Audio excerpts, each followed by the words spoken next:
الحمد للہ نحمده ونصلی علی رسولہ الکریم۔ آج ہم نے سورہ بنی اسرائیل پڑھی ہے اور سورہ کہف۔ کل سورہ نحل میں نے بتایا تھا کہ بہت ساری اللہ کی نعمتیں جو اللہ نے بیان کی ہیں وہ اس پہ میں بیان کروں گا، لیکن جب اگلی صورت آتی ہے تو پھر خیال ہوتا ہے کہ یہی جو نئی صورت ہے اسی کو شروع کریں، جو رہ گیا وہ اگلے سال انشاءاللہ۔ صلو علی الحبیب۔ تو یہ میں نے پروگرام سے سیکھا ہے، صلو علی الحبیب۔ آج جو ہم نے سورہ بنی اسرائیل پڑھی ہے، سورہ بنی اسرائیل کی ابتدا ہوتی ہے سبحان الذی اسریٰ بعبدہ لیلا من المسجد الحرام الی المسجد الاقصی۔ پاک ہے وہ ذات جو اپنے بندے کو رات کے تھوڑے سے حصے میں مسجد حرام سے مسجد اقصی کی طرف لے گیا، یعنی اللہ تعالیٰ نے اپنے حبیب صلی اللہ علیہ وسلم کو رات کے تھوڑے سے حصے میں مسجد حرام سے کہاں پہنچا دیا؟ مسجد اقصی۔ یہاں تک تو قرآن سے ثابت ہے، آگے پھر صحیح احادیث سے کہ پھر مسجد اقصی سے کہاں اللہ لے کر گئے؟ آسمانوں میں۔ وہاں پیغمبروں سے ملاقاتیں ہوئیں، حضرت موسیٰ علیہ السلام، یوسف علیہ السلام، ابراہیم علیہ السلام۔ پھر وہاں ہوتے ہوتے اللہ کے در کے قریب پہنچ گئے، عرش پر، عرش کے قریب۔ باقی اللہ تعالیٰ کی زیارت ہوئی یا نہیں ہوئی یہ مسئلہ احادیث میں واضح نہیں ہے۔ بعض علماء اس کے قائل ہیں زیارت ہوئی ہے، بعض اس کے قائل ہیں کہ زیارت نہیں ہوئی۔ تو جو یہ کہتے ہیں زیارت ہوئی ہے ان کو مشرک کہنا درست نہیں ہے، اس کا شرک اور کفر سے کوئی تعلق نہیں ہے، اور جو یہ کہتے ہیں زیارت نہیں ہوئی ان کو گستاخ رسول قرار دینا یہ بھی پرلے درجے کی حماقت ہے۔ ہم اس کے مکلف ہیں جو صحیح حدیث سے ثابت ہو۔ میرا موقف کیا ہے؟ میرا موقف جو ٹوٹا پھوٹا موقف ہے، قرآن و سنت میں غور کر کے جو مجھے سمجھ میں آیا ہے کہ زیارت کے پر کوئی واضح دلیل ہمارے سامنے نہیں ہے۔ یعنی اس بات کی دلیل واضح کہ اللہ نے پیغمبر صلی اللہ علیہ وسلم کو ان دنیا کی آنکھوں سے اللہ کی زیارت کی ہے، پیغمبر صلی اللہ علیہ وسلم نے اللہ کو ان دنیا کی آنکھوں سے دیکھا ہے، اس پر کوئی واضح دلیل نہیں ہے۔ احادیث جو ہیں وہ مبہم ہیں اور جن میں نفی ہے وہ بہت واضح ہیں، واللہ عالم۔ پھر بھی کوئی قائل ہے تو اس کا مسئلہ ہے۔ تو اور بہت ہیں زمانے میں غم لڑنے کے لیے، یہ سارا دو شادیاں نہ کرنے کا نتیجہ ہے۔ جو لوگ دو تین شادیاں کرتے ہیں ان کے مسئلے ہی کچھ اور بن جاتے ہیں، ان پھڈوں میں وہ نہیں پڑتے۔ جب دو ہوں گی نا پھر آپ بس اسی میں لگے رہو گے کہ یار یہ دونوں ٹھیک کیسے ہو جائیں، تراویح بھلے 8 ہو بھلے 20 ہو، ٹھیک ہے، سارے مسئلے یہاں سے کھڑے ہوتے ہیں۔ جب امت کو بڑے غم نہیں ہوں گے تو چھوٹے چھوٹے غموں میں امت، میری رائے ہے کہ تراویح 20 رکعتیں، اور میری قرآن و حدیث سے مزین رائے ہے، کہیں آپ سمجھیں کہ میں بھی اس کا قائل ہوں۔ 8 رکعت پر کوئی واضح دلیل ہمارے پاس نہیں ہے۔ ابھی ایک اہل حدیث عالم کا فتویٰ پڑا کہ 8 رکعت سنتیں، اس سے زیادہ ہیں وہ غیر سنتیں، وہ نفل ہیں۔ تو وہ دلیل دیتے ہیں بخاری کی حدیث نا کہ 8 نبی رمضان غیر رمضان میں 8 پڑھتے تھے، تو ان اہل حدیث کی خدمت میں گزارے کہ بخاری ہی میں دوسری حدیث ہے کہ یزید فی رمضان ما لا یزید فی غیرہ، رمضان میں زیادہ عبادت ہوتی تھی، تو اس کا مطلب 8 سے زیادہ پڑھتے تھے رمضان میں، اسی بخاری ہی کے اگینسٹ ہے، تو پھر 8 سے زیادہ سنت ہیں۔ تو بہرحال اس میں ہمارا جو موقف ہے وہ اجماع امت سے مزین ہے، چاروں ائمہ کا اجماع ہے کہ 20 سے کم نہیں ہے۔ اسلاف میں کوئی ایک بھی نہیں مسجد دکھا سکتے اس دور میں جہاں 20 سے کم نماز ہوتی ہو۔ 16 کی روایت ایک ملتی ہے ہمیں، 16 کی ایک روایت 16 کی ملتی ہے، اس سے کم کی ایک بھی نہیں ملتی، 8 کا تو ہے ہی نہیں۔ تو یہ ہمارا موقف اس میں بہت مضبوط موقف ہے کہ تراویح کم سے کم کتنی رکعتیں؟ 20۔ حضرت عمر کی سے بھی اس کی تائید ہوتی ہے، باقی جو بخاری مسلم کی حدیثیں ہیں اس سے یہ تراویح سے اس کا کوئی کچھ سراغ نہیں ملتا۔ اور ایک اہم بات اہل حدیث حضرات کی خدمت میں کہ جو آپ حدیث پیش کرتے ہیں نا تہجد سے کے بارے میں، وہ تو رمضان غیر رمضان میں۔ ابھی ایک اہل حدیث عالم کا فتویٰ نظر سے گزرا، اس دفعہ رویت ہلال کمیٹی نے چاند کا اعلان لیٹ کیا نا، رویت ہلال کمیٹی کا بھی میں آپ کو بتاتا ہوں، تھوڑا سا آج بول ہی دیں تھوڑا بہت۔ فتنے میں ڈالنا مقصد نہیں ہے، کمیٹی کو تھوڑا سا ٹھیک کرنا مقصد ہے، وہ ٹھیک ہوں گے نہیں ہماری باتوں سے لیکن شاید کچھ اصلاح ہو جائے۔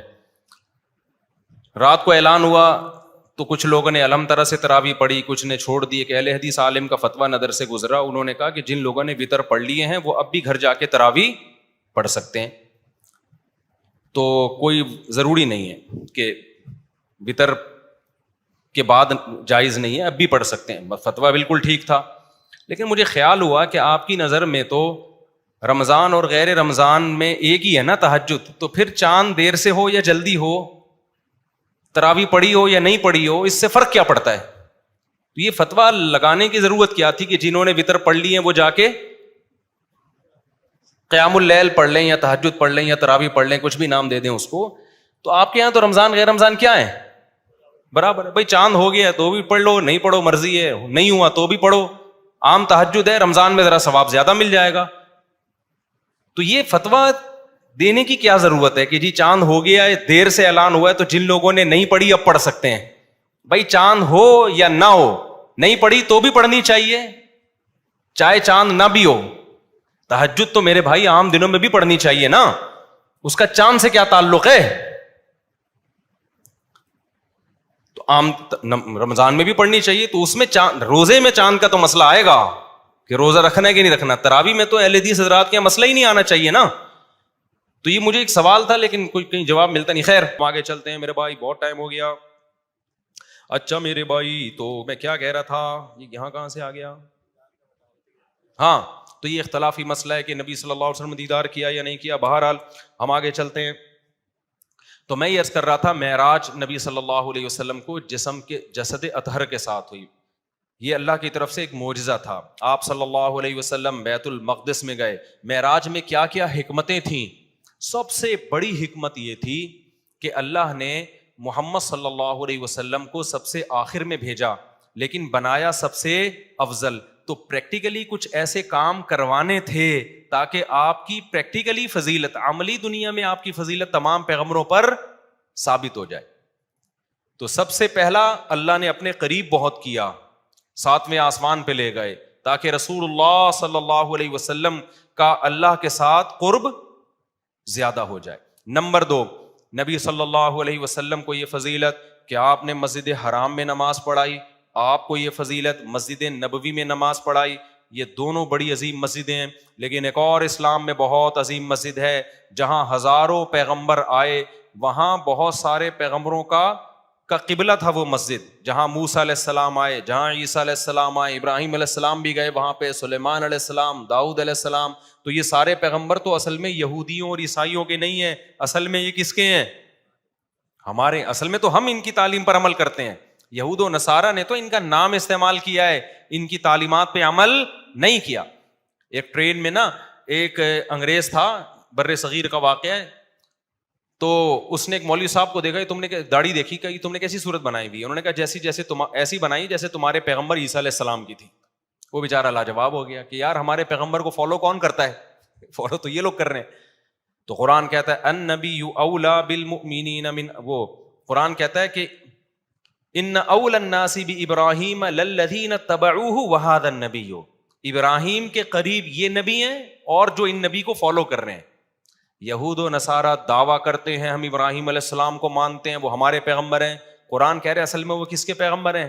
مسلمانوں کے. کیونکہ ان کی تعلیمات کو کون فالو کر رہا ہے؟ مسلمان فالو کر رہے ہیں. کیونکہ ابراہیم شرک نہیں کرتے تھے, وہ کسی مخلوق کو اللہ کا بیٹا نہیں کہتے تھے.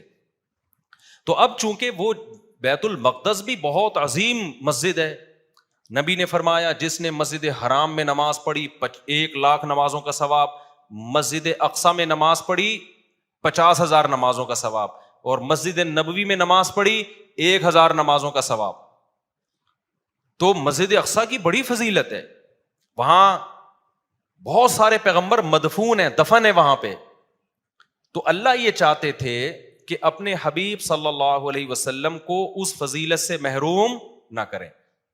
اچھا, اس میں حکمت یہ تھی کہ نبی کی فضیلت میں بھی اضافہ ہو جائے کہ آپ مسجد اقصی میں بھی نماز پڑھیں اور مسجد اقصی کی فضیلت بھی اور زیادہ بڑھ جائے. اب ہم اگر مسجد اقصی جائیں تو ہمارے ذہن میں خلش رہے گی, بھائی یہاں موسیٰ کلیم اللہ آئے, بھائی یہاں یوسف علیہ السلام آئے, بھائی یہاں ابراہیم علیہ السلام آئے, بھائی یہاں پر داؤد علیہ السلام آئے, سلیمان علیہ السلام آئے, اور پتہ نہیں کتنے پیغمبر آئے, عیسیٰ علیہ السلام آئے.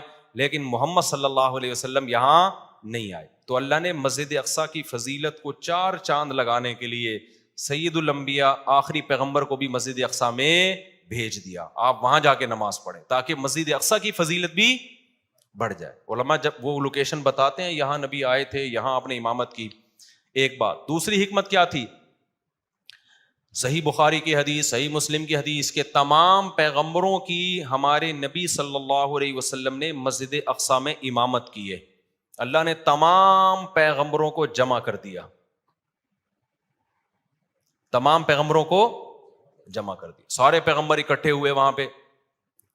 اس میں بھی کیا مقصد تھا کہ ہمارے نبی صلی اللہ علیہ وسلم کی فضیلت کو ثابت, کیونکہ جو سب سے افضل ہوتا ہے اس کو امام بنایا جاتا ہے. ایک عالم ایک علمی نقطے کی بات کرتے تھے کہ دیکھو حدیث سے یہ بات ثابت ہے کہ سورہ فاتحہ صرف نبی پہ نازل ہوئی ہے. اس سے پتہ چلتا ہے کہ دوسرے پیغمبروں کو شاید سورہ فاتحہ نہ آتی ہو. تو جب ہمارے نبی نے نماز پڑھائی تو ان کے طریقے سے پڑھائی ہوگی یا اپنے طریقے سے؟ اپنے طریقے سے. تو فاتحہ نبی نے پڑھی, پیچھے جو پیغمبر تھے وہ کیا تھے؟ خاموش تھے. اس کا مطلب بغیر فاتحہ کہ ان کی نماز ہو گئی کہ نہیں ہو گئی؟ کیونکہ انہوں نے تو صرف سنی ہے. تو یہ امام حنیفہ کا موقف ہے, امام فاتحہ پڑھے گا, پبلک سنے گی تو نماز ہو جائے گی. لیکن یہ کوئی اتنی بڑی دلیل نہیں ہے کہ اس کو آپ مناظروں میں چیلنج کرنا شروع کر دیں. اصل دلائل ہمارے وہ حدیث ہے من کان لہ امام فقراءۃ الامام لہ قراءۃ. صحیح حدیث ہے, جس شخص کا کوئی امام ہے تو امام کی قراءت مقتدی کے لیے کافی ہے. دوسری صحیح مسلم کی حدیث ہے امام کو امام بنایا جاتا ہے تاکہ اس کی اقتدا کی جائے. اذا کبر فکبروا, تکبیر کہے تکبیر کہو. واذا قرأ فانصتوا, جب تلاوت شروع کر دے خاموش ہو جاؤ. واذا قال ولا الضالین, جب ضالین کہے تو آمین کہہ دو. اس سے بھی پتہ چلتا ہے کہ امام. اور تو یہ دلائل ہمارے. خیر ہم آگے چلتے ہیں. تو اللہ نے اپنے حبیب صلی اللہ علیہ وسلم کی امامت میں تمام پیغمبروں کو جمع کیا تاکہ عملی طور پر بھی رسول اللہ صلی اللہ علیہ وسلم کی فضیلت ثابت ہو جائے. وہاں سے پھر براق کے ذریعے آپ کو آسمانوں میں لے جایا گیا اور یہ چند سیکنڈ میں یہ کام ہوا ہے. اب یہاں پر جو ملحد لوگ ہیں وہ کہتے ہیں یہ کیسے ممکن ہے. ہم کہتے ہیں جب کائنات نہیں تھی پہلی مرتبہ اللہ نے بنا دی, یہ عقلاً ممکن ہے؟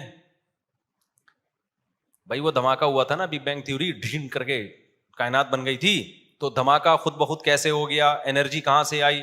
خدا نے اپنی طاقت سے اتنی انرجی پیدا کر دی جو مادے میں تبدیل ہوئی, اور یا مادہ انرجی میں تبدیل ہوا, جو بھی ہوا وہ تو وہاں بیٹھا ہوا کوئی دیکھ رہا ہوگا تو بتا سکتا ہے کیا ہوا تھا. تو وہ جب بغیر سبب کے اتنی بڑی کائنات کو بنا سکتا ہے, اس کا مطلب وہ کچھ کرنے میں کسی سبب کا محتاج نہیں ہے. تو اللہ تعالیٰ کے لیے یہ نبی نے نہیں کیا. اگر نبی نے خود کیا ہوتا تو ایک اعتراض بنتا تھا, بھائی اتنے تھوڑے سے عرصے میں آپ مسجد اقصیٰ سے کیسے ہو کے آ گئے؟ یہ کام کس نے کیا ہے؟ اللہ نے کیا. تو اللہ سب کچھ کر سکتا ہے. اعتراض جب بنتا تھا جب ہم کہتے یہ محمد صلی اللہ علیہ وسلم نے خود یہ کر لیا ہے, پھر اعتراض بنتا تھا. دوسری بات یہ کہ رسول اللہ صلی اللہ علیہ وسلم کو جو معراج کروائی گئی, اس کی ایک بہت بڑی حکمت یہ بھی تھی تاکہ نماز کی جو فرضیت ہے نا وہ عام احکام کی طرح نہ ہو. معراج پہ بلا کے نبی کو نمازیں دی گئی ہیں تاکہ امت نماز کو دیگر اسلامی احکام کی طرح نہ سمجھے. بھائی آپ نے جب کسی کو گفٹ دینا ہوتا ہے, ایک طریقہ تو یہ ہے کہ آپ پوسٹ کر دیتے ہیں, اس کے گھر میں لیٹر آیا, کھولا تو 5 روپے نکلے اس کے اندر سے, ٹھیک ہے نا, 50 روپے کا نوٹ نکلا. یہ بھی ایک طریقہ ہے گفٹ دینے کا. ایک طریقہ ہے کسی بندے کو بھیج دیا. ایک طریقہ ہے آپ کہتے ہیں یار یہ تو میں یہ بڑا گفٹ آپ کو دینا چاہتا ہوں, یہ میں آپ کی دعوت کروں گا, آپ میرے گھر آئیں گے, کھانا کھائیں گے, سیلفیاں لیں گے ہم دونوں مل جل کے, اس کے بعد یہ ڈبہ میری موجودگی میں کھلے گا, گفٹ کا ڈبہ. آپ سمجھ جاؤ گے بیٹا کوئی چھوٹی چیز نہیں. ویسے ہی اگر گفٹ دینے کے لیے بھیج دے تو اس کا خالی ڈبہ ہی بھیج دے. وہ جب گھر بلا کے دیا جائے گا تو چھوٹی چیز گفٹ نہیں دی جاتی. تو اللہ نے اپنے حبیب صلی اللہ علیہ وسلم کو اپنے پاس بلا کے نمازوں کا تحفہ دیا. اور کیسے دیا؟ پہلے 50 نمازیں فرض کی ہیں. دیکھو اللہ نے کرنی 5 ہی تھیں. لوگ کہتے ہیں اگر راستے میں موسیٰ علیہ السلام سے ملاقات نہ ہوتی تو وہ تو 50 ہو جاتی, ہم تو بڑھ جاتے. اللہ نے 50 دینی نہیں تھی. دینی کتنی تھی؟ 5 ہی دینی تھی, لیکن ایک پروسیس کے تحت دینی تھی یہ بتانا تھا کہ میں چاہتا تو یہ تھا کہ تم ہر وقت نماز ہی پڑھا کرو, ٹھیک ہے نا, 50 کا تو مطلب یہی ہوتا نا, لیکن مجھے پتا ہے تم یہ کر نہیں سکتے, تو چلو 5 کر لو, ثواب کتنے کا مل جائے گا, 50 کا مل جائے. جیسے آدم علیہ السلام سے جو خطا ہوئی اور جنت سے نکلے, تو یہ تو پلاننگ تھی اللہ میاں کی پہلے سے, ٹھیک ہے نا. خطا نہ ہوتی تو جنت سے نہ نکلتے, جنت سے نہ نکلتے تو زمین پہ نہ آتے, زمین پہ نہ آتے تو آزمائش کہاں سے ہوتی.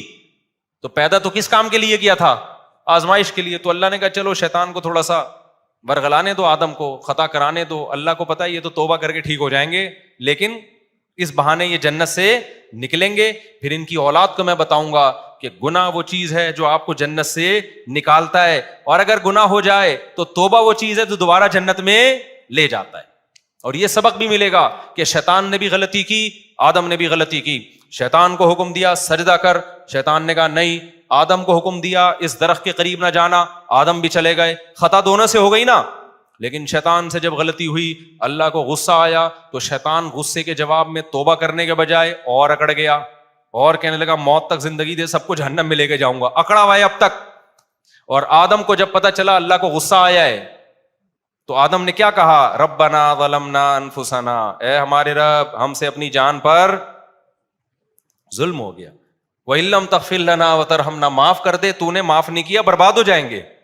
ثُمَّ اجْتَبَاهُ رَبُّهُ, اللہ کہتے ہیں ایسی پسند آئی توبہ, ہم نے آدم کو دوبارہ منتخب بنا دیا. تو ہم شیطان کی اولاد ہیں یا آدم کی؟ تو کام شیطان والے کرنے یا آدم والے؟ ہمارے ایک دوست ہیں مسقط میں, انہوں نے کارڈ چھپایا کہ اولاد آدم کی طرف سے حسن قرات کا انتظام کیا گیا ہے. ان کے دادا آدم نام ہے ان کے دادا کا, تو ان کے دادا کی اولادوں نے کوئی حسن قرات کی محفل کا انتظام کیا نا, تو کارڈ آیا اولاد آدم کی طرف سے. میں حیران کہ یار یہ آدم علیہ السلام کی اولاد تو پوری کائنات ہے, یا کوئی نئے بچے دریافت ہوئے آدم علیہ السلام؟ ہو سکتا ہے کوئی پرانے غار میں سے نکلے ہوں, وہ آدم علیہ السلام کے جو سچی مچی کے قریب کے بچے ہوں, ان کی طرف سے انتظام. میں نے کہا یہ اولاد آدم تو سب لوگ ہی ہیں, تو یہ آپ لوگ کیا؟ انہوں نے کہا ہمارے دادا کا نام تھا آدم. میں نے کہا اللہ تعالیٰ آدم کی اولاد کو صحت اور عافیت والی زندگی اور ایسے پروگرام انعقاد کرنے کی بار بار توفیق عطا فرمائے. تو خیر, ہم کس کی اولاد ہیں؟ آدم کی, شیطان کی نہیں ہے. تو کس کے طریقے پہ ہم نے چلنا ہے؟ آدم کے. غلطی سے بچنا ہے, ہو جائے تو کیا کرنا ہے؟ گڑ گڑانا ہے اللہ کے سامنے, اے اللہ معاف کر دے, اے اللہ معاف کر دے, اے اللہ معاف کر دے. تو اللہ کہتے ہیں 100 بار گناہ کر کے 100 بار بھی توبہ کی تو معاف, توبہ میں تاخیر ہو سکتی ہے, اللہ کی طرف سے معافی میں تاخیر نہیں ہوگی. تو یہ بھی حکمت تھی. خیر, تو اسی طرح جو رسول اللہ صلی اللہ علیہ وسلم جب معراج پہ گئے نا, تو اللہ نے جو 50 فرض کی تھی, اللہ کو پتا تھا یہ نہیں پڑھیں گے 50 نمازیں. نماز شادیاں کس وقت کریں گے پھر یہ اگر 50 نمازیں پڑھیں گے؟ 4 شادیاں بھی تو کروانی ہے نا, بچے بھی پلوانے ہیں ان سے, تو ہر وقت باوضو رہیں گے یہ, تو پھر کیا خیال ہے؟ ٹھیک ہے, ان کا تو وضو ہی نہیں ٹوٹے گا کبھی. تو اللہ میاں نے موسیٰ علیہ السلام کے دل میں ڈالا کہ یہ 50 نمازیں لے کر آ رہے ہیں نبی صلی اللہ علیہ وسلم, لیکن حضرت موسیٰ کے دل میں اللہ نے ڈال دیا کہ کیا کرنا؟ اعتراض کرنا.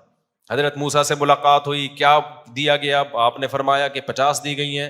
حضرت موسیٰ نے کہا میری امت پر تو اس سے کم نمازیں فرض ہوئی تھیں, وہ پوری نہیں کر سکے, آپ کی امت کیسے کرے گی؟ ہوتے ہوتے کم کرتے کرتے کتنی ہو گئی؟ 5 نمازیں.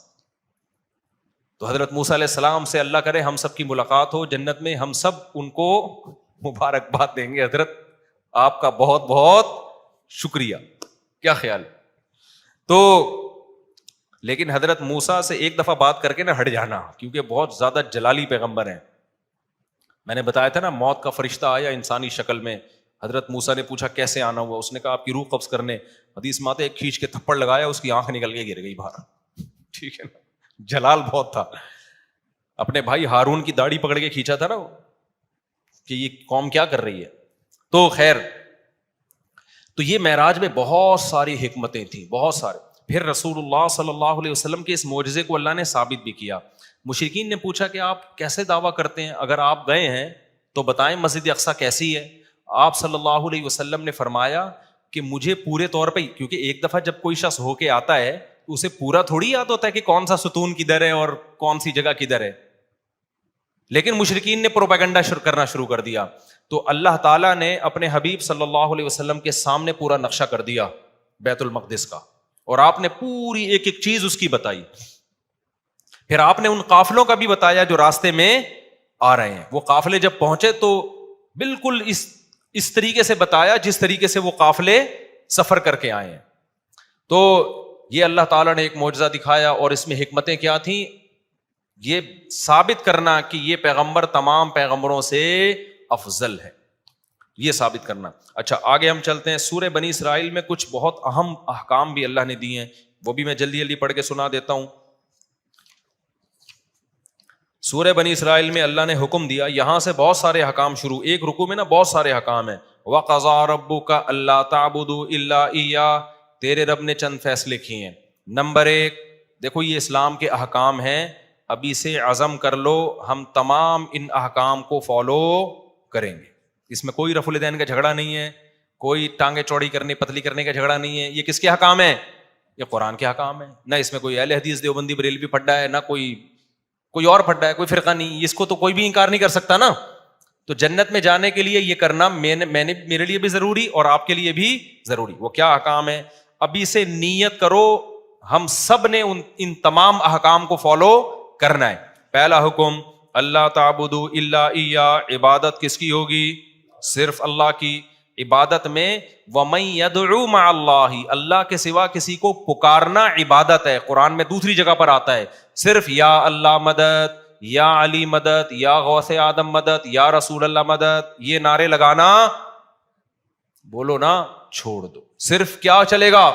یا اللہ مدد, اس کے علاوہ کوئی نعرہ نہیں لگانا. مدد کس سے مانگی جائے گی؟ اللہ سے. بار بار واقعہ سناتا ہوں نا, ایک بندے نے کہا میرا آدھا دھڑ فالج ہو گیا ہے, ہر جگہ چلا گیا ٹھیک نہیں ہو رہا, سنا ہے کہ مزار پہ جانے سے ٹھیک ہو جائے گا, مزار میں جو بابا ہیں ان کے پاس جاؤں گا وہ ٹھیک کر دیں گے, ان کی کرامت ہے. میں نے کہا وہ ان کے دونوں دھڑ کام نہیں کر رہے, تبھی تو ان کو قبر میں دفنایا ہے.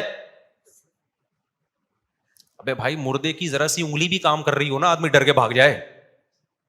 بندے کے دونوں دھڑ بالکل کام کرنا چھوڑتے ہیں تبھی اس کو پھٹے پہ لٹا کے غسل دیا جاتا ہے. یہ ہو نہیں سکتا کہ مردے کو آپ غسل دے رہے ہیں, ذرا سی انگلی ہلی, یا تو آپ لیٹے ہوئے ہوگے اس کی جگہ خوف سے, ہارٹ اٹیک سے, یا پھر تحقیق کرو گے یہ ہلا کیسے. مردہ اسے کہتے ہیں جس کے دونوں دھڑ بالکل بھی کام نہ کر رہے ہو, چاہے وہ بزرگ ہو یا کوئی بھی ہو. میں نے کہا جس قبر پہ جس مزار پہ آپ جا رہے ہو اس کے دونوں دھڑ کام نہیں کر رہے, تو وہ آپ کا آدھا دھڑ کیسے ٹھیک کرے گا؟ وہ تو کہے گا بھائی میں اپنا آدھا نہیں کر لیتا پہلے ٹھیک, پورا نہیں ہوتا تو جو آدھا تو ہو جاتا نا, کچھ تو کام آ جاتا.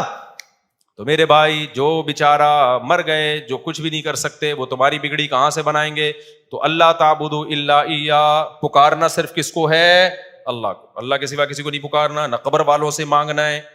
وبالوالدین احسانا, اچھا عبادت کرو صرف اسی کی, تو اس کا مطلب اس کی بھی کرو. تو اس کی جو عبادت فرض ہے وہ کیا ہے؟ نماز ہے, زکوٰۃ ہے, روزہ ہے, حج ہے. یہ بھی ہمیں کیا کرنا ہے؟ کرنا ہے ہمیں. آگے اللہ فرماتے ہیں وبالوالدین احسانا, اللہ کے بعد سب سے بڑا حق کس کا ہے؟ ماں باپ کا. ماں باپ کے ساتھ اچھا سلوک کرو. کتنا اچھا؟ اما یبلغن عندک الکبر احدہما, دونوں بوڑھے ہو جائیں یا دونوں میں سے ایک بوڑھا ہو جائے, فلا تقل لہما اف, اب بڑھاپے میں ان کی طبیعت میں چڑچڑا پن پیدا ہوگا, بات بات پہ ان کو آئے گا غصہ, اور آپ نے ان کو جوانی میں پورا نچوڑ لیا, اسکول کی فیسیں بھی لے لیں, اماں نے ساری زندگی روٹیاں پکا پکا کے آپ کو کھلا دیں, صبح اسکول تیار کر کے بھیجتی رہی, شام کو آپ کا انتظار کرتی رہی. اس وقت آپ بچے تھے, کوئی آپ کے سر پہ ہاتھ رکھنے والا نہیں تھا, باپ نے بھی عزت دی اور ماں نے بھی بولو عزت. اب آپ جب جوانی کی دہلیز پہ قدم رکھو گے, ماں باپ بڑھاپے کی طرف جانا, ابا ریٹائر ہو گئے, ابا کی چھوٹی موٹی پینشن آ رہی ہے, اماں بھی کیا ہو گئیں؟ بوڑھی ہو گئیں. اب آپ کو ابا اماں کھلنے لگے, یہ کھانستے کیوں ہیں, یہ اماں ہر وقت چیختی چلاتی کیوں ہیں. انگریز نے اس کا بہترین حل سوچا, اٹھا کے عیدی سینٹر میں جمع کرا دو, کیونکہ وہ کہتا ہے ترقی, ایکچولی لائف کو کیا کرو, انجوائے کرو. گورا یہی کہتا ہے تمیز سے ملو ہر ایک سے. گورے کے اخلاق بہت اچھے ہوتے ہیں, واقعی اچھے ہوتے ہیں. اب جب بھی پاکستان ہو کوئی نہ کوئی بڑا نظر آ رہا ہوتا ہے ہمیں, بہت اچھے اخلاق ہوتے ہیں, لیکن ابا اماں کے لیے بولو نہیں ہوتے. اللہ کہہ رہے نا نا نا, کسٹمر کی تو کہیں اللہ بات ہی نہیں کر رہا پورے رکوع میں. کسٹمر سے اچھے اخلاق سے بات کرو. اللہ کا ہوتا ہے تو ان کا باپ بھی کرے گا, وہاں ان کا بزنس ہے. اصل تو جو ہیں وہ کون ہے؟ ابا اما کو. تو گورے نے بولا سائنسی ترقی, ہم نے ترقی کرنی ہے, لائف کو انجوائے کرنا ہے. ابا کھانس رہے ہیں, اٹھا کے کہاں لے جاؤ, اولڈ ہاؤس میں کیئر ہوگی, وہاں گورنمنٹ نے ملازم رکھا ہوا ہے, گورنمنٹ کہے گی آپ نہیں ان پہ خرچ کرو گے, بلکہ ہم آپ کی 40% سیلری کاٹیں گے اور قوم کے بوڑھوں کو کھلائیں گے. بڈھا کہتا ہے ماشاء اللہ گورنمنٹ ہماری کتنی اچھی, اور پاکستان میں گورنمنٹ بوڑھوں کو نہیں کھلاتی. بھائی پاکستان میں اولاد بوڑھوں کو کھلاتی ہے, گورنمنٹ اس لیے نہیں کھلاتی. گورنمنٹ تو ویسے بھی کسی کو نہیں کھلاتی, گورنمنٹ کا کام تو کھانا ہے, کھلانا تھوڑی ہے. کیا خیال ہے بھائی؟ زیادہ ہو گیا, چلو آگے. اچھے بھی لوگ بھی ہیں, بہرحال اچھے لوگ بھی ہیں الحمدللہ گورنمنٹ میں, کچھ لوگ کھلانے والے بھی ہیں. یہ میں مکھن لگانے کے لیے نہیں کہہ رہا, چونکہ جب میں ٹریولنگ کی ہے نا تو کچھ خاندانی لوگ بھی ہمیں ملے ہیں, اور ہر جماعت میں ہیں. تو خاندانی لوگ ہر جگہ, مارکیٹ میں ہیں ذرا تھوڑے, تو اس لیے ظاہر ہے جو اکثریت سامنے آتی تو مارکیٹ میں نظر تو وہی آتا ہے نا, لیکن کچھ اچھے لوگ بھی ہیں الحمدللہ. تو بہرحال اللہ میاں نے کہا کہ سب سے زیادہ حق کس کا ہے؟ ماں باپ کا. ان کے ساتھ اچھا سلوک کرنا ہے. اچھا سلوک کیسا؟ کہ جب بوڑھے ہو جائیں, اب تمہارے کسی کام کے نہیں ہے, تو اب اصل میں تو خدمت شروع ہوئی ہے. اب کیا ہے؟ حق حقوق تو اب شروع ہو رہے ہیں. تو پہلا حق اپنی زبان پہ کنٹرول. عیدی سینٹر جمع کرانا, تو یہ تو آپ سے کوئی ملے کہ میں نے اپنے ابا کو جمع کرا دیا عیدی سینٹر, بتاؤ آپ کی نظر میں اس کی کوئی عزت رہے گی؟ نہیں رہنی چاہیے. بے تو اپنے باپ کو جمع کرا کے آ گیا یار, گودوں میں پالتا بڑھاپے میں اس کو. یار وہ تنگ بہت کرتے ہیں ابا, ابا یہ کرتے ہیں. بھائی جو بھی ہیں, حق کب شروع ہو رہا ہے؟ اما اور ابا کا بڑھاپے میں شروع ہو رہا ہے. فلا تقل لهما اف, اللہ کہتے ہیں اب ان کے سامنے اف نہیں کرنا. ولا تنہرہما, ان دونوں کو جھڑکنا نہیں ہے. جھڑکنا سمجھتے ہیں؟ جیسے باس اپنے ملازمین کو جھڑکتا ہے, چلو یہاں سے جاؤ, یہاں سے دماغ کھایا ہوا ہے. بھکاریوں کو جھڑکا جاتا ہے, بس کر یار. یہ جو اسٹائل ہے نا فرعون والا بات کرنے کا, یہ اسٹائل ماں باپ کے سامنے بولو نہیں چلے گا. چپ ہو جاؤ, خاموش ہو جاؤ, آپ کون ہوتے ہو پہ اعتراض کرنے والے. یہ ڈائلاگ آج کل اولاد کے چل رہے ہیں, کس کے لیے؟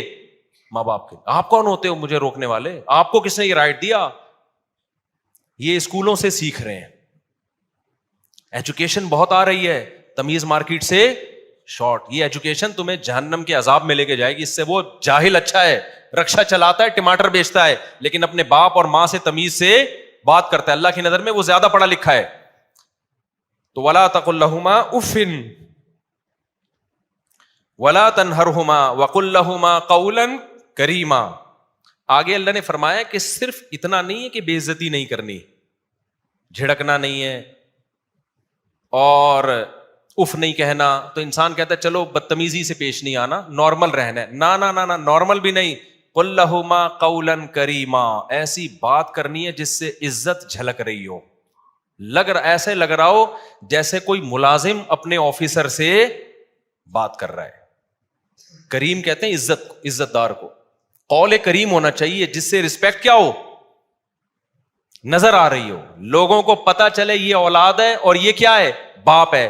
آج جو لبرل طبقہ جب آتا ہے نا ہم سے ملنے کے لیے اپنے بچوں کی پرابلمز کو لے کے, تو میں یقین سے بتاؤں مجھے بچہ باپ لگ رہا ہوتا ہے اور باپ بچہ. باپ بچے کے سامنے بڑی تمیز سے, کہ بچے کو ایسا نا مائنڈ کر جائے, بچہ ایسے آرام سے بات کر رہا ہوگا. ایکچولی مفتی صاحب میرے یہ بیٹے ہیں, حالانکہ ایک ہی ہے لیکن اس کو عزت میں ہیں کہہ رہا ہوتا ہے. ویسے ہوتے بھی ایک ہی عام طور پہ لبرل لوگوں کے یہاں, یہ میرے بیٹے ہیں, ایکچولی یہ تھوڑا سا نا یوں بیٹا ابا ایسا چیخنا شروع کر دے گا.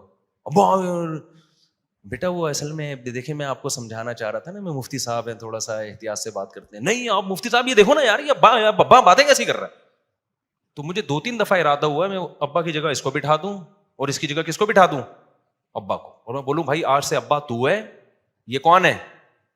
اسٹائل سے تو لگ رہا ہے باپ تو ہے. تو یہ تربیت یہ ہو رہی ہے مارکیٹ میں,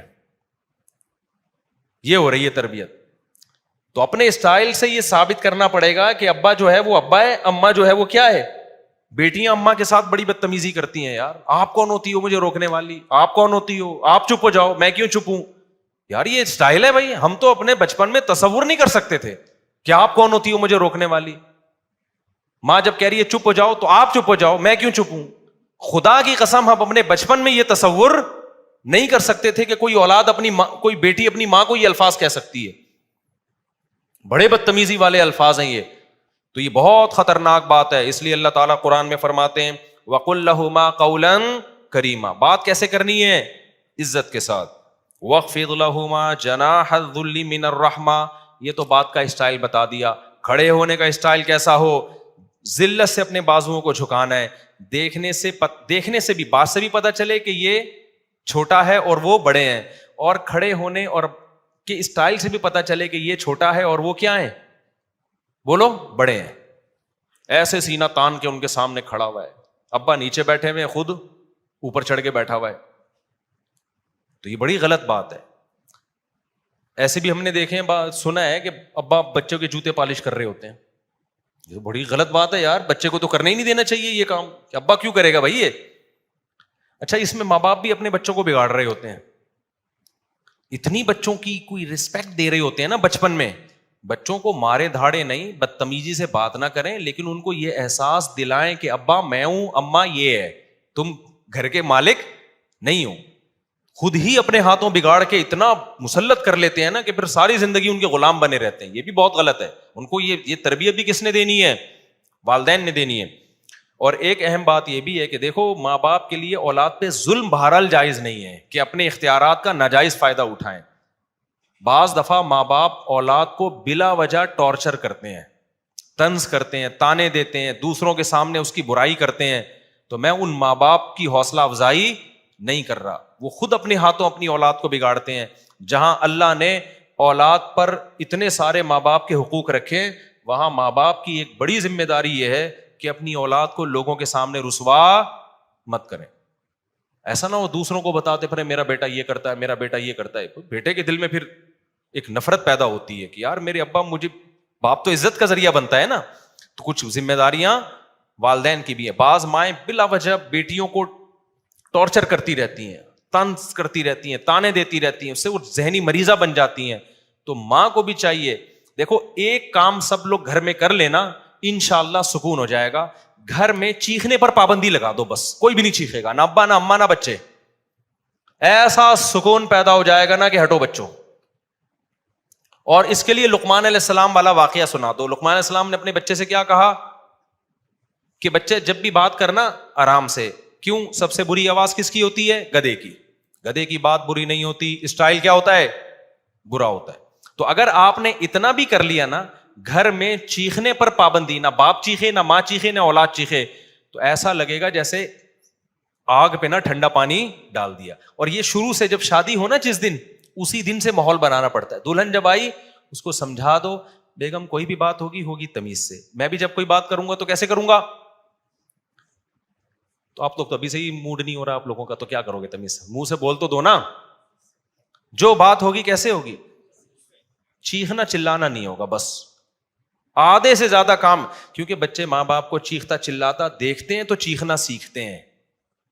ماؤں کو چیخنا چلانا دیکھتے ہیں, ہاں ماں بات بات پہ کوٹ رہی ہے, بچے کو پڑھ گیا, چیخ رہی ہے, کم بخت, الو کا پٹھا پیدا ہو گیا, اور یہ وہ ایسا چیخ رہا ہے, تو پھر بچے کے اخلاق بھی ایسے ہی ہو جاتے ہیں. اور اگر آرام سے سمجھائے گی تو بچہ بھی کیا ہوگا, بات آرام سے کرے گا. تو یہ بہت اہم پوائنٹ کی بات ہے. گھروں میں چیخنے کے ماحول کو کیا کرو, بول لو نا, تاکہ سبق یاد ہو جائے. ختم کرو بیٹا تمیز سے. تو دلہن جب آئی ہے اس سے تمیز سے بات کا آغاز کرو.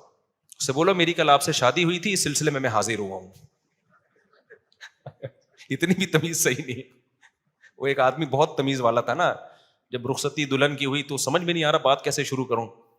تو وہ ہر بات میں تمیز, کچھ ضرورت سے زیادہ اس نے 2 گولیاں کھا لی تھی وہ تمیز والی جو ہے نا. تو کہہ رہے ہیں میری کل آپ سے شادی ہوئی تھی, اس سلسلے میں میں حاضر ہوں. تو اتنی بھی تمیز نہیں, لیکن میں سمجھانے کے لیے بتا رہا ہوں. آپ ایک واقعہ سنا دیتا ہوں, اس سے تمیز سمجھ میں آ جائے گی. وہ ایک صاحب نے بتایا کہ ایک انگلینڈ میں نا یا امریکہ میں سوئمنگ پول میں ایک انگریز عورت اپنے بچے کو لے کر آئی اور ایک پاکستانی عورت اپنے بچے کو لے کر آئی سوئمنگ سکھانے کے لیے. دونوں کے بچے چھلانگ لگاتے ہوئے ڈر رہے ہیں. تو کہہ رہے ہیں انگریز عورت اپنے بچے کو سمجھا رہی ہے, بیٹا جو بھی انگلش میں اس کو سمجھا رہی تھی اس کا ترجمہ کہ دیکھو تم، مجھے پتا ہے تم کر سکتے ہو، تم سوئمنگ پر کر سکتے ہو، تم ویسے ہی ڈر رہے ہو، تم کرو، اس سے یہ ہوگا کہ تمہیں دیکھ کے دوسرے بچے بھی ہمت کریں گے. بچہ کہہ رہے ہیں نہیں نہیں، کہہ رہی نہیں مجھے پتا ہے تم کر لو گے. تم اس کو بڑی زبردست طریقے سے موٹیویٹ کر رہی ہے، اور ادھر ہماری موٹیویٹ کر رہی ہے کہ میری باری کب آئے گی. ہماری والی جو براؤن تھی وہ کیا کہتی ہے، ان صاحب نے، وہ مولوی صاحب تھے مجھے قصہ سنا رہے تھے، کہنے وہ کہہ رہی لگانا چھلانگ.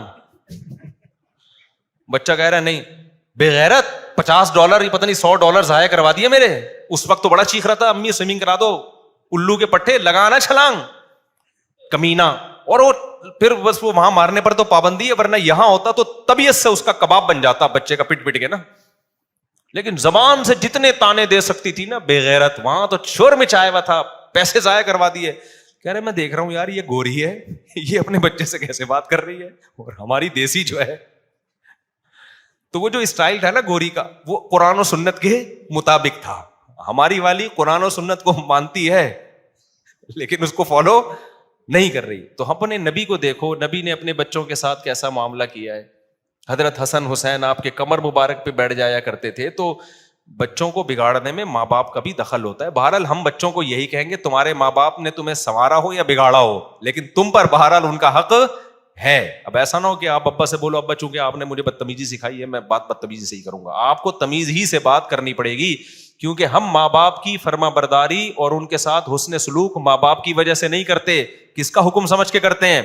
اللہ نے حکم دیا، اللہ پوچھے گا ہم سے. تو جب اللہ کا حکم ہے تو اب تو آپشن ہی نہیں ہے نا ہمارے پاس. اب میں جلدی سے آگے کے احکام بیان کر دیتا ہوں. آگے اللہ نے فرمایا وآت ذی القربى، آگے اللہ نے فرمایا اگر ماں باپ کے ساتھ کبھی بد کلامی ہو جائے تو پھر توبہ استغفار کا دروازہ کھلا ہوا ہے، کیونکہ اکٹھے رہتے ہیں ہمیشہ، کبھی اونچ نیچ ہو جاتی ہے تو مایوس نہ ہونا، توبہ کر کے اپنے احوال کی اصلاح کر لینا. آگے اللہ نے فرمایا وآت ذی القربى حقہ، قریبی رشتہ داروں کو ان کا حق دو. یہ بھی اللہ کا بہت اہم حکم ہے. قریب ترین رشتوں کا حق دوسروں سے زیادہ. 5 منٹ میں بس بیان ختم کر رہا ہوں. میں نے سوچا کہ 1 گھنٹے سے زیادہ نہیں بڑھنے دوں گا بیان. قریب ترین رشتہ داروں کو ان کا حق دو. آج سے عزم کریں، سب سے قریبی بھائی بہن ہوتے ہیں، پھر والدہ کے ابا اور اماں کے جو رشتہ دار ہیں، ماموں، چچا، پھپھو، خالہ، یہ ہیں، پھر ان کے بچے ہیں، اپنے بہن بھائیوں کے بچے ہیں. تو یہ سب سے کیا ہیں؟ قریبی. تو ان کو ان کا حق دو. کیا مطلب؟ ان میں کوئی غریب ہے، مسکین ہے، تو آپ کی ذمہ داری ہے آپ تفتیش کریں کہ کون مستحق ہے، اس کو مانگنے کا موقع نہ آئے. آپ نے خود اس کے ساتھ تعاون کرنا ہے، پوچھنا ہے.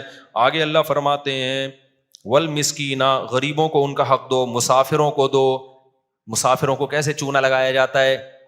کوئی مسافر آ جائے نا ٹیکسی والے کے پاس، ٹیکسی والے کو پتہ چل جائے کہ یہ مسافر ہے، ٹیکسی والا اس کو 10 کے 4 گنا ریٹ بتا رہا ہوتا ہے. اس کو پتا ہے اس کو یہاں کے ریٹ پتہ ہی نہیں ہے. ہم بچپن سے دیکھ رہے ہیں. پہلے تو گورے بہت آیا کرتے تھے، ورلڈ ٹریڈ سینٹر کے بعد آنا بند ہو گئے. پہلے گورے بہت آیا کرتے تھے. ہمیں یاد ہے جب انگریز آتے تھے نا تو وہ ٹیکسی والے نا ان کو ڈبل سے بھی زیادہ کرایہ بتاتے تھے. حالانکہ کوئی بھی مسافر ہے بھائی، جب دوسرے تو وہ رعایت کا مستحق ہے. لاہور میں ہم جاتے تھے تو ٹیکسی والے کو پتہ چل جاتا تھا ہماری اردو سے یہ کہاں سے آیا ہے، کراچی. ٹیکسی والا چونا لگاتا تھا، ہم کہتے تھے بھائی وہاں جانا ہے، گلی کے ساتھ طواف کرتا تھا وہ گلی میں، ہمیں پتہ ہی، ہم سمجھ نئی گلی آ رہی ہے، اسی گلی میں گھمایا جا رہا ہے. پھر جب 3-4 دفعہ وہی درخت آئے تو پھر اگلی گلی، او جناب 50 کلومیٹر دور، حالانکہ وہ اس کھمبے سے لے کے اس کھمبے تک گیا ہے. ہم سمجھ رہے ہیں بہت لمبی ٹریولنگ کر کے ہم یہاں پہنچے ہیں. جب رشتے داروں کو بتاتے تھے وہ کہتے ہیں بھائی یہ تو یہاں اترے تھے، یہاں سے یہاں تو 5 منٹ لگتے ہیں. لاہور والے ایسے ہوتے نہیں ہیں، لیکن مجھے 2-3 ٹکرے ہیں، ہوتے نہیں ہیں، لیکن ہر جگہ کراچی میں بھی ہوتے ہیں، لاہور میں بھی ہوتے ہیں، ہر جگہ ہوتے ہیں. تو یہ آپ کو جب پتہ چل گیا بندہ کراچی کا ہے تو چونا نہ لگاؤ، بلکہ اس کو عزت دو. پنجاب والا جب کراچی آئے، آپ کو اس کی لینگویج سے پتہ چل گیا یہ لاہور یا ملتان سے آیا ہے، تو بجائے چونا لگانے کے آپ اس کو کیا دو کہ یار اپنے کراچی میں آیا ہے تو ہم ایسا معاملہ کریں گے کہ اچھا امیج لے کے جائے گا. یار کراچی والے تو کیا ہوتے ہیں، بڑے خاندانی. لیکن پاکستان میں ہر آدمی کے پاس چونے کے ڈبے ہیں، ٹھیک ہے نا. وہ کہتا ہے یار کوئی بندہ ملے، ٹوپیاں لے کے بیٹھے ہوئے ہیں، کوئی بندہ ملے جس کے سر پہ آ جائے اس کو پہنا دو. تو یہ کام مت کرو، قرآن منع کرتا ہے. آگے اللہ فرماتے ہیں وَلَا تُبَذِّرْ تَبْذِيرًا، خرچ کرنا ہے، رشتہ داروں پہ بھی پھینکنا نہیں ہے. ایسا نہ ہو سخاوت کے جوش میں آ کے یوں اڑانا شروع کر دو اور پھر کل لوگوں سے بھیک مانگ رہے ہو. جی کس سلسلے میں آئے؟ جی وہ میں نے بیان سن کے سخاوت اتنی کر دی تھی کہ آج میرے پاس گیس بجلی کے بل کے پیسے نہیں ہے. کیا کرو، یہ شیطان کا کام ہے. آگے اللہ فرماتے ہیں وَإِمَّا تُعْرِضَنَّ عَنْهُمُ ابْتِغَاءَ رَحْمَةٍ مِّن رَّبِّكَ، بعض دفعہ کوئی رشتہ دار، کوئی غریب مسکین تمہارے پاس آتا ہے، اس وقت تمہارے پاس پیسے نہیں ہیں، وہ ہو مستحق، وہ پیشہ ور بھکاری کی بات نہیں ہو رہی، خوب سمجھ لو. اس وقت پیسے نہیں ہے لیکن تمہیں پتہ ہے بعد میں پیسے آ جائیں گے، تو اس سے نرم بات کہہ دو کہ بھائی ابھی نہیں ہے لیکن مجھے اللہ سے امید ہے کل انتظام ہو جائے گا، تو کل میں تمہیں دے دوں گا. دیکھو کیسے اللہ کہاں تک سمجھا رہے ہیں. آگے اللہ نے فرمایا نہ اپنے ہاتھ کو گردن سے باندھو، کنجوس بن کے زندگی گزارو کہ جی وہ الماری سے روٹی لگا کے، بہت پرانا لطیفہ ہو گیا. ایک کنجوس آدمی کو بچے کہتے تھے ابا دیسی گھی لے کر آ، دیسی گھی لے کر آ. ابا کنجوس، اس نے کہا مہنگا ہے. بہرحال ایک دن ابا گھی کا ڈبہ لے آئے. جب بھی کوئی آئل یا گھی کا ڈبہ ہوتا ہے باہر بھی چکناہٹ ہوتی ہے، تو ابا نے کہا بیٹا گھی کے ڈبے سے لگا کے کھاؤ، جب تک باہر مکمل ختم نہ ہو جائے نا ڈبہ نہیں کھلے گا. وہ بچے بےچارے صبح ناشتے میں نا ڈبے کو چاٹ رہے. اب اس کو سفر پہ جانا تھا تو یہ ڈبہ الماری میں بند کر کے چلا گیا کہ کم بخت کھول نہ لیں گے. کئی دنوں کے بعد واپس آیا تو بچے سے پوچھا کہ بچوں تم نے گھی کا ڈبہ کھولا تو نہیں؟ نہیں ابا ہم نے نہیں کھولا. بیٹا پھر ناشتہ کیسے کرتے تھے؟ ابا الماری سے روٹی لگا کے کھاتے تھے. وہ بھی کنجوس کے بچے تھے نا. ابا الماری سے روٹی لگا کے کھاتے تھے. اس نے رکھ کے ایک تھپڑ لگایا. بغیر تو کچھ دن گھی کے بغیر صبر نہیں ہو سکتا تھا. یہ کیا ہے؟ ہاتھ گلے سے باندھ لینا. لا تجعل یدک مغلولۃ الی عنقک، اپنے ہاتھوں کو گردن سے مت باندھ. دیا اللہ نے اڑاؤ یار، خرچ کرو، لیکن ولا تبسطھا کل البسط، ایسے ہاتھ بھی نہ پھیلا دو. ایسا نہ ہو کہ اپنی چادر سے زیادہ پاؤں پھیلانا شروع کر دیے، جیسے شادیوں میں لوگ اڑا رہے ہوتے ہیں نا. ایک ولیمے میں ایسا پیسہ اڑایا، پھر مجھے آ کے کہہ رہے ہوتے ہیں آپ دوسری شادی کی بات کرتے ہو، خرچہ ایک میں اتنا ہو جاتا ہے. بھائی تم نے جس اسٹائل میں ولیمہ کیا اس میں تھوڑی، اس میں تو ایک بھی نہیں ہوتی. جو جس طرح کے خرچے کر رہے ہو ایسے اڑا رہے ہوتے ہیں ذرا سی تقریبات پر، اس کے بعد کچھ ہے ہی نہیں. اچھا یہ خوب سمجھ لو، ہر آدمی اپنی حیثیت کے مطابق خرچ کرے گا. بعض دفعہ لوگ کہہ رہے ہوتے ہیں وہ فلاں مالدار نے ڈیفینس میں اتنے بڑے ہوٹل میں ولیمہ کیا ہے اور اتنا لگژری کھانا، یہ تو اسراف ہے. بھائی اس کی کروڑوں کی آمدن ہے، اس کے لیے یہ دال چاول ہیں، ٹھیک ہے نا. تو یہ جو اسراف کی ڈیفینیشن ہے نا، یہ ہر ایک کے حق میں مختلف ہے. جن کو زیادہ دیا ان کے لیے کچھ بھی نہیں ہے، جن کو کم دیا ان کے لیے تو 2 دیگیں بھی ہو سکتا ہے بہتوں. تو اسراف میں کبھی کسی کو دیکھ کے کہ اتنا زبردست اس نے انتظام کیسے کر لیا، تو وہ اس پہ آپ نہیں حکم لگا سکتے. اس کی ہر آدمی اپنی آمدن کے حساب سے خرچ کرتا ہے اور کرنا بھی چاہیے. ایک کروڑ پتی آدمی اگر دال چاول کھلائے گا تو یہ کنجوسی ہے، اور ایک غریب آدمی جس کے پاس دال چاول کے پیسے بھی نہیں ہے وہ دال چاول بھی کھلائے گا تو یہ کیا ہے؟ اسراف ہے. تو اسراف کی ڈیفینیشن ہر ایک کو دیکھ کر مختلف ہوتی ہے. جلدی سے مکمل کر لوں. آگے اللہ نے فرمایا وَلَا تَقْتُلُوا أَوْلَادَكُمْ خَشْيَةَ إِمْلَاقٍ، غربت کے خوف سے اپنے بچوں کو قتل مت کرو. نَحْنُ نَرْزُقُهُمْ وَإِيَّاكُمْ، ہم ان کو بھی روزی دیں گے اور تم کو بھی دیں گے.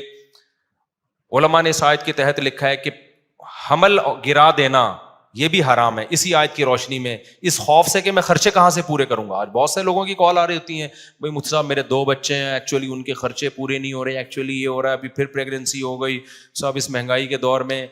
بھائی اللہ کہہ رہا ہے کہ نہیں اجازت آپ کو. رزق کس کے ذمے ہے؟ جب بچہ پیدا ہوتا ہے ماں کی چھاتیوں میں دودھ آتا ہے تو اللہ دے گا. آپ کہتے ہو بھائی دودھ ہی ضرور نہیں ہے نا، آگے بھی تو ہے بہت سارے مسائل. تو اللہ نے دودھ ایک سائن علامت کے طور پہ کہ ابھی اس کی ضرورت تو ابھی یہ دے رہا ہوں، اس کا مطلب جب جو ضرورت ہوگی وہ میں دے دوں گا. تو یہ فیملی پلاننگ والوں کے نظریات سے بالکل متاثر مت ہو. اولاد کا معاملہ کیلکولیٹر سے نہیں ہے کہ اتنے ہو گئے تو اتنی تنخواہ تو اتنے ہو سکتے ہیں اتنے. یہ گوروں کا کام ہے، مسلمان کو اس کی اجازت نہیں ہے. ہماری اولاد اللہ کی مخلوق پہلے ہے، ہماری اولاد بعد میں ہے. سمجھتا ہے کہ نہیں سمجھتا ہے؟ آگے اللہ فرماتے ہیں وَلَا تَقْرَبُوا الزِّنَا، زنا کے قریب بھی مت پھٹکو. دیکھو جتنے بھی احکام اللہ نے بتائے نا اس میں کسی میں یہ نہیں کہا کہ اس جرم کے قریب بھی مت جاؤ. واحد ایک زنا ہے جس کے بارے میں کہا اس کے قریب بھی مت جاؤ، کیونکہ جو قریب جاتا ہے وہ زنا کر لیتا ہے.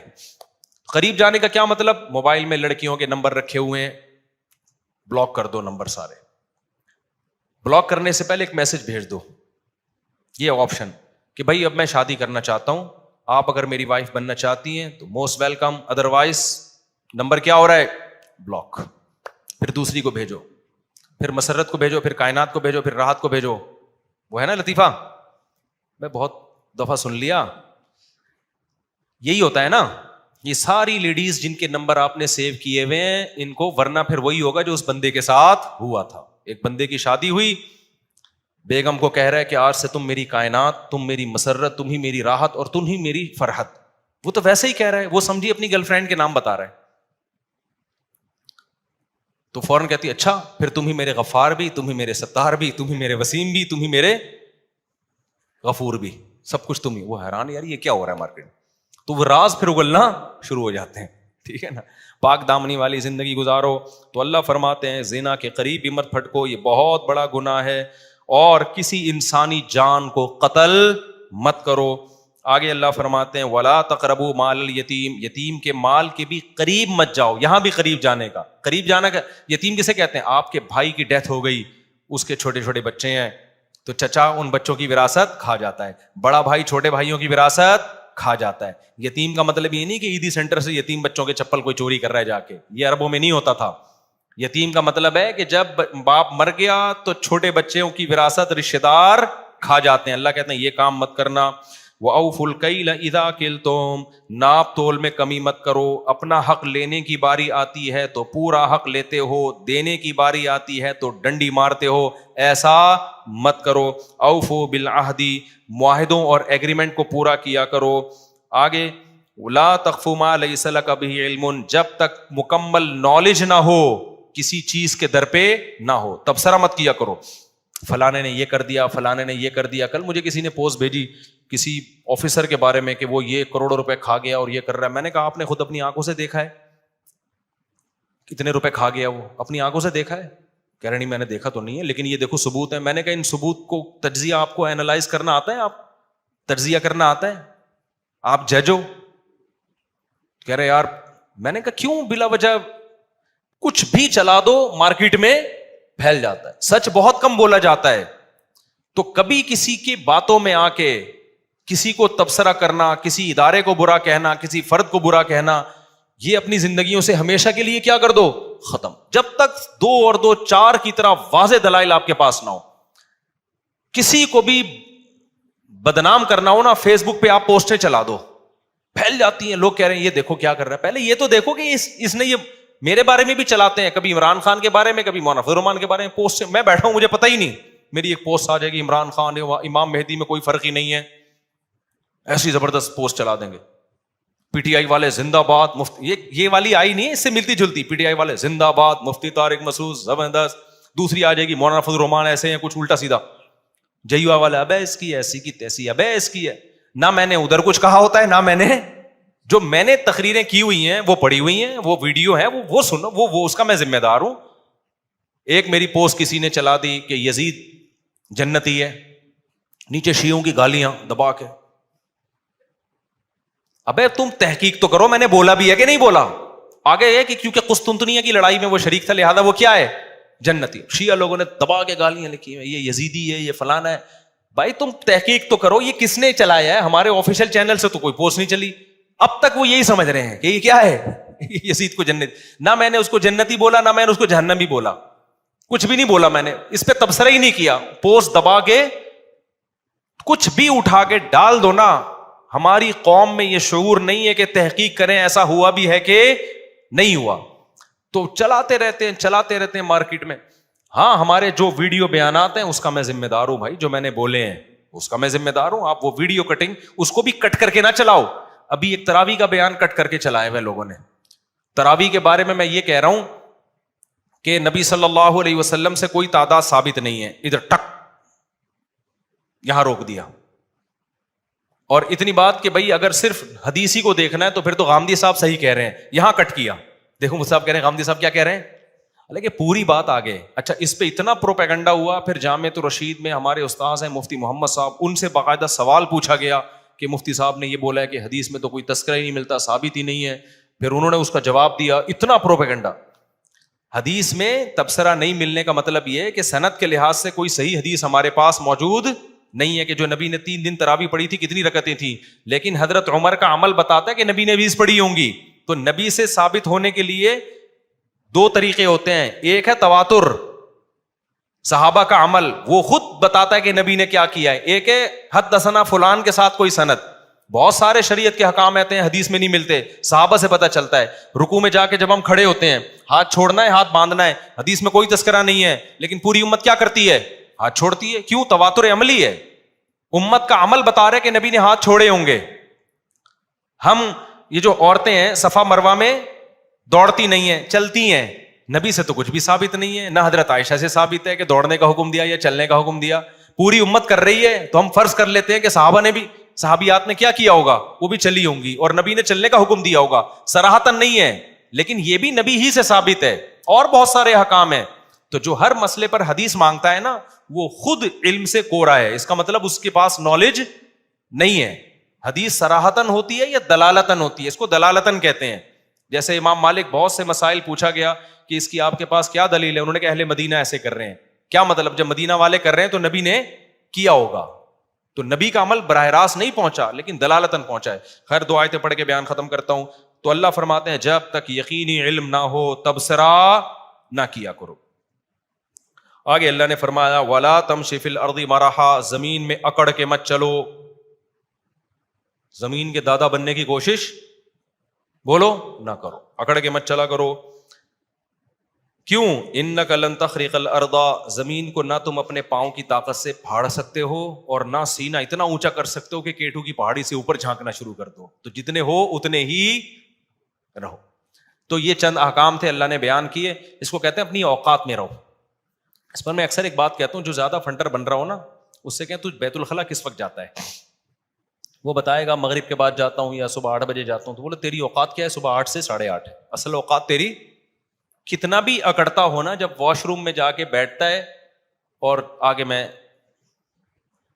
ڈیلیٹ کر دیتا ہوں، اس وقت انسان کو اپنی اوقات سمجھ میں آ جاتی ہے کہ تو اصل میں ہے کیا. اس لیے ہم نے بزرگوں سے علماء سے سنا ہے کہ تکبر ہمیشہ پرلے درجے کا بے وقوف اور احمق کرتا ہے. ذرہ برابر بھی عقل ہونا انسان میں وہ متکبر نہیں ہو سکتا. تکبر ہمیشہ کون لوگ کرتے ہیں؟ بے وقوف جو اپنی اوقات بھول جاتے ہیں.